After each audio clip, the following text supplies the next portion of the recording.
Welcome to the Firebelly Social Show. We're focused on talking to food and beverage brands that are on a mission to make the world better. Hey everyone, Duncan here with another episode of the Firebelly Social Show where I chat with founders and leaders of mission-driven food and beverage brands. And if you know this crew, you know that they're amazing people on a mission to change the world, make things better, and they're just overflowing with courage. In this special edition of the show, we'll take a look back at some of our favorite conversations from past episodes. It's brought to you by Firebelly Marketing. At Firebelly, we help mission-based food and beverage brands light up their social media marketing. So if you're ready to use social media to create more community, get some retail support and excitement around your food and beverage brand, visit us at firebellymarketing.com to learn more. Now, let's take a look back at parts of some terrific conversations from past episodes. There's really two pieces to H2Go that we feel are important, that kind of set it apart, and that we really try to communicate with consumers. And the first of those is really that cleaner, simpler energy and the transparent ingredients. We wanted to create an option that's, it's just much cleaner than to all of the energy beverages laden with sugar or, chemicals that you can't even pronounce on the ingredients label, or frankly, probably both of them. We wanted to just deliver raw, clean energy to your day in just the most natural form possible without the harmful or unnecessary additives. I was pretty sick of picking up, cans of any type of beverage. And, you look through the ingredients panel and I can't even pronounce half the stuff, let alone do I even know what it is? Or, what is this I'm putting in my body? I can't even say it. So the goal is really just to make something with just a few simple organic ingredients, fruit, water, caffeine. We don't need all this other stuff. We're told we need, taurine and bees and this and all, no, that's, we just wanted something very raw and natural. We valued the transparency of the ingredients. We wanted you to know what you're putting in your body so that you can feel good about choosing H2Go because of that. The other side is really the functionality of H2Go and the pure organic caffeine that we use that, comes from the shell from the green coffee bean. And these unprocessed coffee beans, they contain, naturally occurring antioxidants. And that's really what helps the lift and the fall of the caffeine delivery. Synthetic laboratory-made caffeine, which is basically what's found in most sodas and energy drinks, it's produced using harsh chemicals.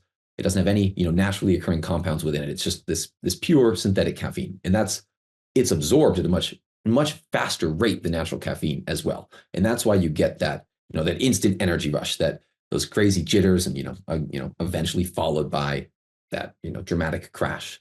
So with our, organic caffeine, the adenosine receptors in your brain that signal, the tiredness, the sleepiness, the vitamins and the antioxidants will also bind with those adenosine receptors so that it's not just the full load of the caffeine from the very start, the way it is with the other ones. And that's what really, balances that lift in the fall. And it's really how we can, help people to avoid the side effects and just deliver a much steadier, more sustainable boost. This caffeine seems to last for a longer period of time because of that as well. It's the most natural form of caffeine you can find on the planet, and the experience of consuming this organic caffeine, it's totally different in the feel than a synthetic caffeine. It's a much smoother uplift. It's a gradual release.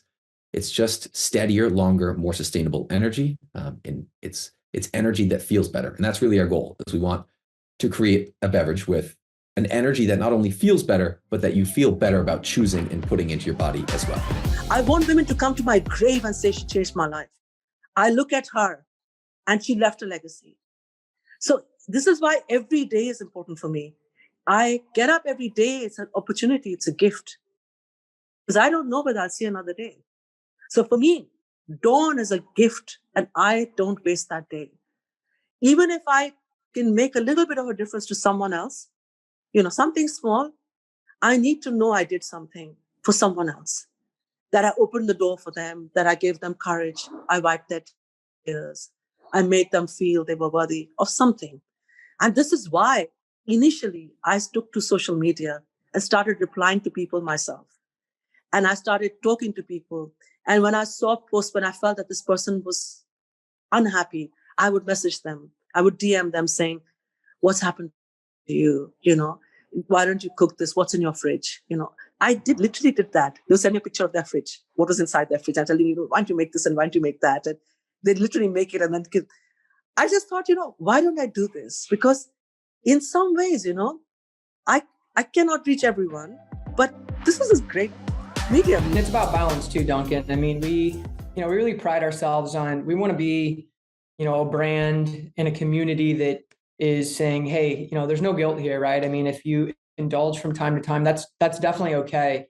But it's about bringing, I think, a lot of these issues to the forefront. For example, we always tell people, sugar, everybody knows sugar is a problem, right? It's really causing a lot of health issues in our country. 70% of adults now are overweight or obese. Children, there's an issue there too. Everybody knows that there's sugar in ice cream and soda, but what a lot of people don't realize, your average store-bought barbecue sauce, you have 2 servings, you just had a can of soda worth of sugar, right? I mean, let that sink in, right? 2 servings, and then you just had more than 35 grams of added sugar. Right. So there's these sneaky ways in the food and beverage industry that you find sugar, and sauces are big culprit, and dressings. And so we really wanted to tackle that category for that reason, because we all use sauce. We all love sauce, whether that's dressings on a salad, or in our case, we kind of took, some of America's favorite condiments, and we're from the Midwest, right? So we eat a lot of barbecue, we eat a lot of ketchup. And we cleaned them up, right? We said, there's got to be a better way. And like you said, we didn't just take out the sugar and replace it with something artificial. We took apples, pineapples, and then we even use a banana flour in our ketchup that's got gut-friendly benefits to it. And so not only are you eating something that still has delicious kind of natural sweetness to it, but, functionally good for you. So like the theme there is like fewer channels, more scalable channels. The massive caveat to all of that is it has to work. Just like I was laying out all those specs of your product that mean it works or doesn't work in e-commerce. Same thing applies to Walmart. Same thing applies to Costco. Same thing applies to Kroger. It still has to work. You have to be able to hit the price point that works on that shelf. The product has to resonate with that consumer, et cetera. So like those are massive caveats. You have to like make sure it fits into that model. But if it does, obviously I prefer that path. And by the way, we do the natural stuff in tandem, in parallel, but it's like, 1/10 of our business, maybe. So it's a very different path. I'm an N of 1, right? If I did this again, would it work the same way? I don't know, but I just think, I guess the moral of the story is don't be too wedded to conventional playbooks. Lucky Jack is actually a very unique product, particularly in the cold brew space, but in the coffee space in general. We have several proprietary methods that we use here at our in-house manufacturing process that we've developed over the years. Our founder developed many of them that add that quality.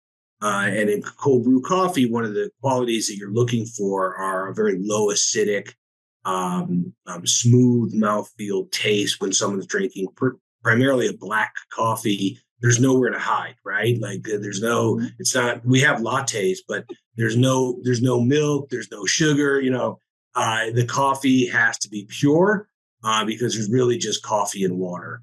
And so the bean selection, the brewing process, I'm not going in order. The bean selection, the roasting process, the brewing process, and then ultimately the filling of the bottles, which we do with the addition of nitrogen to hold the taste and to keep those high quality attributes that we put into the earlier stages of making the product into the bottle, so that quality of the coffee product is sustained in the bottle until it reaches the consumer's hands, and quite frankly, until they consume it.